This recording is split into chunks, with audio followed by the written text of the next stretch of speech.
हम सब अब अंडराठारी प्रखंड के ननौर गाँव में छी और देवी के जे प्रतिमा छन तकर सद्य दर्शन अपना सबके अहाँ सबके भइए रहल अछि। जे स्वरूप छन पता अछि कि आई सप्तमी जौन बेल तोड़ी भ जाय छे ताहि बाद मैया के पट खोलल जाय छन, यानी कि भक्तगण सबके दर्शन आई दिन में जौन बेल तोड़ी भेला के बाद नेत्रदान भेला के बाद सबके दर्शन होइत छन। आई से जतेक प्रतिमा बनल छै जगह जगह अलग अलग गाँव में जतेक जगह पर बनल छै सबके आब साक्षात दर्शन जे भक्त सब छथि जे रोज मंदिर आबै छथि पूजा पाठ करै छथि उपास करै छथि ओ सब दर्शन कऽ सकै छथि। और षष्ठी तक जे छै जाए बेलनौती और बेलतोड़ी नहीं हुई छै ताबेत लोग के मैया के जे छै से इंतजार करऽ पड़ै छै जे मैया के जहिया पर्दा हटतनि मैया के जहिया पट खुलतनि तहिया से हम सब हुनकर सद्य दर्शन कऽ सकब। तो हम सब अलग अलग गाँव में जाकर अपने सबके मैया सबके स्वरूप के दर्शन करा रहल छी और हमरो सब लई सौभाग्य के बात छी कियाकि हम सब अलग अलग गाँव जा रहल छी। अलग अलग कुम्हार जे कलाकार छथि हुनका द्वारा जे कलाकारी कयल जाइ छनि प्रतिमा में सेहो देखा के हमरा सबके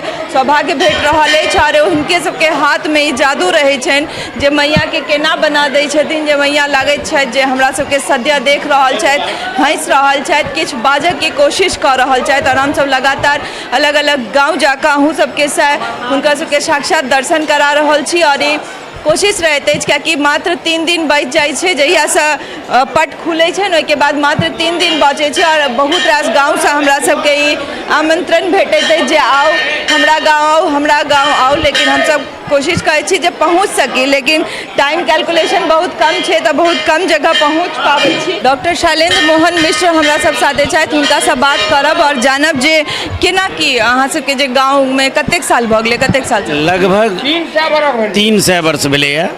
300 वर्ष एठान भऽ रहल छै। विशेषता ई अछि जे ओहि समय के तत्कालीन जे महामहोपाध्याय सब छलखिन ओ सब अपने जे छै से पद्धति हस्तलिखित छै जकरा एहिबेर हम से 94 वर्ष के पहले हमर जे पितामह केने रहथिन तकरा एहिबेर हम फेर जीर्णोद्धार केलहुँ हँ। बुझलिए विशेषता छै ओकर और तांत्रिक पद्धति से होइ छै। एहिठाम जे बलि प्रदान पड़ै छै से ओहि दिन नहीं उठै छै मूड़ा, ओ प्रातः काल उठै छै आ बनै छै आ भरि गाँव परसल जाइ छै प्रसाद आ सब ओकरा ग्रहण करै छथि। बड़ा श्रद्धा छै एहिठाम जे केओ अबैया ओकर सबक मनोरथ पूरा होइ छै ककरो कोनो माने अथी नहीं होइ छै। यह पूजगिरी छथि आइ 30-40 वर्षसँ हिनकर नाम छथि पंडित वेदानंद झा यह छथि आ ई छिया पंडित हरिशंकर झा जे एहिठाम अपन सर्वस्व लगा दै छथिन, संचालक छथि कार्यकर्ता छथि लगै छथि। मंदिर के प्रांगण में बहुत भीड़ देखल या त आनो गांव सब से लोग आनो गांव से बहुत दूर दूर से अबै छै बहुत दूर दूर से। हाँ आई नेत्रदान के बाद पट खुलल है। हाँ हाँ की केना पूजा होइ छै तै के बारे में जानना चाहत। तांत्रिक पूजा करै छियै बुझलिए। आई 300 वर्ष से हमरा ई स्थान अछि। 300 साल से? हाँ 300 साल से एहिठाम पूजा होइ छै। हमर जे पद्धति हाथक लिखल पद्धति अपन बाप दादा पंडित छलाह ओ लिख कऽ रखने छथि ओही पद्धति से हम पूजा करै छी। हाँ ओकरे से कऽ रहल छियै। महाराज दरभंगा कए बेर एले कोशिश करें हमरा कनी पद्धति दिअ लेकिन हमर बाप दादा नहीं देलखिन। पूर्वज जे कऽ के गेल छथिन तै। हाँ हाँ हाँ हाँ हाँ ओही से। आई नेत्रदान के बाद ई पट खुलल हेतै ना?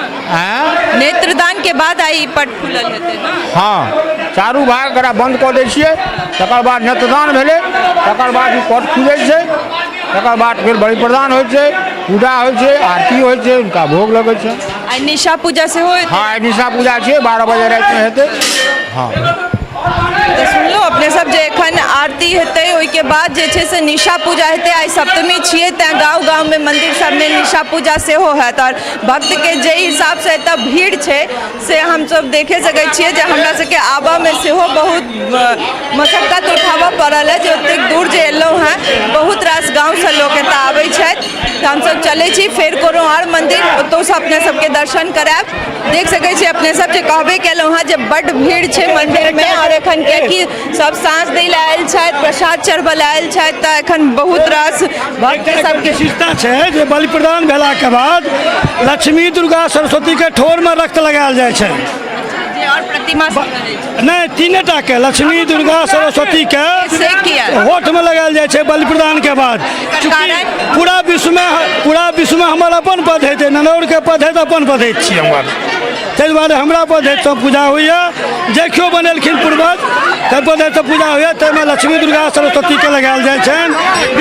बिना माछके पूजा नहीं छी।